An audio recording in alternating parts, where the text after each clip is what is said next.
एक बड़ा सा सपना लिए भेजते हैं कि मेरे बच्चे सरकारी में निकलेंगे और मतलब तैयारी करने आते हैं हम लोग, और हम यहाँ से अब मतलब यहाँ से डेड बॉडी जा रही है घर। और आने वाले जीवन के लिए कितने 24 घंटे 48 घंटे का जीवन जिया उसने। उससे पहले तो संघर्ष ही किया, और एक स्कूल की दीवार गिरी है उस पर, घर की दीवार नहीं गिरी, कंपनी की दीवार नहीं गिरी। उसी स्कूल की दीवार जो उत्साह का प्रतीक है, उसी स्कूल की दीवार जो भविष्य का प्रतीक है। पूरा ये दीवार पूरी जर्जर हो रखी है, कल गिर गई। क्या ये दोबारा हादसा होने का इंतज़ार हो रहा है कि ये दीवार किसी और पे भी गिर जाए? कल रात को जो ये दीवार गिरी है, मैंने आज सुबह न्यूज़पेपर में देखा कि ये दीवार गिर गई है। तो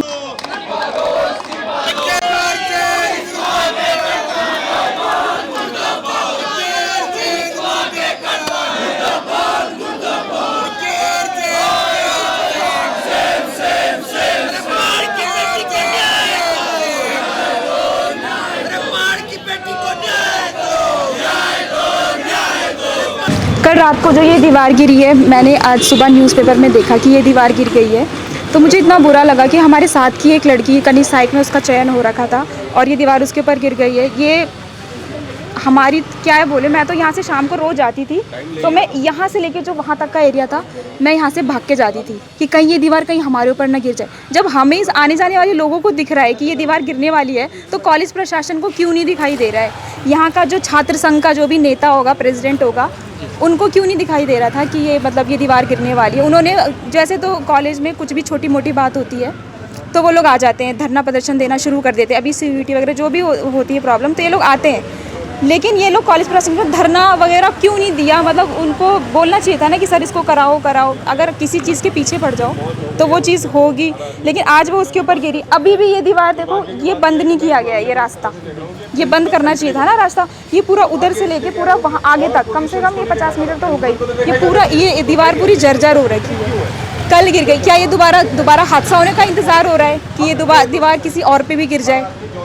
तो मैं तो यहाँ पे सिर्फ तैयारी करने आती हूँ। मैं मतलब DAV से ही पास आउट हूँ। DBS से मैंने ग्रेजुएशन किया है और DAV से मैंने MA किया है। मैं अभी पास आउट ही हुई, और हम काफ़ी टाइम से ही इसको देख रहे थे कि ये दीवार पूरी इस तरीके से पलट रखी है, गिरने वाली है। मुझे लगा था कि इस बरसात में ये गिर जाएगी, लेकिन ये बरसातों में नहीं गिरी। अभी बिना बारिश के ये गिर गई, और उस बेचारी बहन पे गिर गई हमारी। उनका एक भाई भी है, वो अभी दून हॉस्पिटल में एडमिट है, और जो उसकी बहन है उनकी डेथ हो गई है। तो उनके माँ बाप पे भी क्या बीत रही होगी। मतलब माँ बाप हमको करणपुर में एक बड़ा सा सपना लिए भेजते हैं कि मेरे बच्चे सरकारी में निकलेंगे, और मतलब तैयारी करने आते हैं हम लोग, और हम यहाँ से अब मतलब यहाँ से डेड बॉडी जा रही है घर। तो आप इमेजिन कर सकते हो कि हमारे माँ बाप पे, उनके माँ बाप पे क्या बीत रही होगी। अभी मैंने अपनी सुबह ही अपनी मम्मी को बताया, मैंने मम्मी ऐसी बात हो गई है, तो उनको डर लग रहा था कि वहाँ से मजा। अभी TBS में भी मेरी स्कूटी खड़ी हुई थी, तो मेरी स्कूटी पे पेड़ गिर गया, मेरी स्कूटी पूरी टूट गई। सोचो अगर मैं वहाँ पर खड़ी होती तो वो मेरे ऊपर ही गिरता। अच्छा, ये कब की बात है? ये 1 मई की बात है, 1 मई 2023। तो उस दिन मेरी स्कूटी पूरी चकनाचूर टूट गई है, तो उतना नुकसान हुआ मुझे। और कल ये दीवार गिर गई। तो आप सोच सकते हो कि यहाँ पे मतलब कोई देखने वाला नहीं है, कोई सुनने वाला नहीं है, अभी कोई जवाबदेही नहीं है, कोई यहाँ पे पुलिस का बंदा, कोई पुलिस प्रशासन का एक आदमी नहीं खड़ा हुआ है यहाँ पे संभालने के लिए कि कुछ बात हो जाती है तो, या कुछ। ऊपर से ये JCB से फटाफट से साइड करवा दिया। मेरे लाइब्रेरी में के दोस्त यहाँ पे रात में अवेलेबल थे सारे, उन्होंने उस लड़की को निकाला, और मतलब वो अभी हालत में नहीं है यहाँ पे आने की ना, कि मतलब हमने ऐसा मंजर देखा कि मतलब वो हमारे दिमाग में घूम रहा है कि हम आके मतलब हमसे पढ़ाई नहीं हो पा रही है। उन्होंने जैसे ही उसको निकाला था ना, मतलब आप ऑन द स्पॉट डेथ थी उसकी, ऑन द स्पॉट। मतलब वो बचने लायक वो थी ही नहीं। फिर भी उसकी पुष्टि के लिए हॉस्पिटल भेजा गया उसको, पर वहाँ पे उसे डेथ घोषित कर दिया गया। भाई अभी दून हॉस्पिटल में है और उनका वहाँ पे अभी इलाज चल रहा है। बाकी आप कॉलेज प्रशासन के पास जाइए, उनसे जवाब मांगिए। अभी सुबह का स्टेटमेंट है कि वन विभाग की तो इसमें कोई गलती नहीं है, यहाँ पे तो कोई पेड़ नहीं गिरा हुआ है, और इसको ये लोग अब आपदा में डाल देंगे। आपदा में नहीं, ये सीधे लापरवाही है, ये लापरवाही है सर। तो आप प्लीज़, आप लोग ही कुछ कर सकते हैं। अब हम तो क्या ही बोले।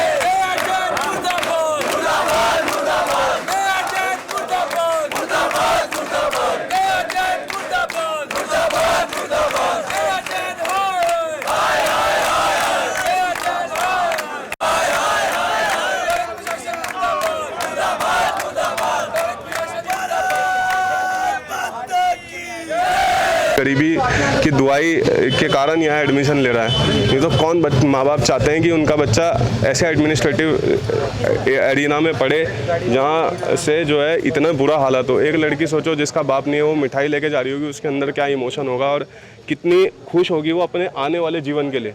उसने उस जीवन तक कितना संघर्ष किया होगा और आने वाले जीवन के लिए कितने 24 घंटे 48 घंटे का जीवन जिया उसने। उससे पहले तो संघर्ष ही किया और एक स्कूल की दीवार गिरी है उस पर, घर की दीवार नहीं गिरी, कंपनी की दीवार नहीं गिरी। उसी स्कूल की दीवार जो उत्साह का प्रतीक है, उसी स्कूल की दीवार जो भविष्य का प्रतीक है।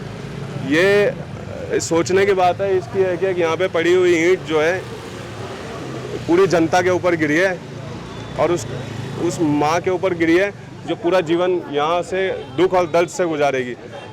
इस बात को ज़रा सोचिए, समझिए कि यहाँ से हम तो 10 मिनट में चले जाएंगे, मैं बोलता हुआ और 2 मिनट बोल लूँगा, लेकिन जिसने अपनी लड़की खोई है, जो उस घर का चिराग थे कि सरकारी नौकरी मिली, इस देश की वो हालत है, आर्थिक स्थिति है जब बेरोजगारी के आंकड़े बाहर नहीं आ रहे और ऐसे समय पे किसी को रोज़गार मिल जाए और सड़क चलते हो उसके ऊपर एक स्कूल की दीवार गिर जाए, तो ये कितना, अगर आप नेशन के कॉन्सेप्ट में सोचें, कितना इमोशनल एंगल आप इसे देख सकते हैं। और देखा जाना चाहिए, ऐसा एजुकेशन कहती है। हम नहीं कह रहे यहाँ खड़े होकर के, ये हमें सिखाया गया है और हम पॉलिटिकल थॉट के साथ नहीं आ रखे हैं, यहाँ हम स्टूडेंट आ रखे हैं। और मैं आपसे पुनः आग्रह करता हूँ कि अंदर के कॉलेज के अंदर के बिल्डिंग्स की हालत आप कृपया दिखाएं, क्योंकि इनकी अप्रोच नहीं है। मैं कैमरे में बोलना चाहता हूँ, इनकी अप्रोच नहीं है कि जो बच्चा 4-5 हज़ार रुपये दे के फीस पढ़ रहा है उनको वो सोशलिस्ट थॉट के साथ उसे पढ़ाया जाए, क्योंकि बात बात में कंपेयर करना शुरू कर देते हैं कि वहाँ 10 लाख रुपए फीस जाती है, वहाँ 5 लाख रुपए फीस जाती है।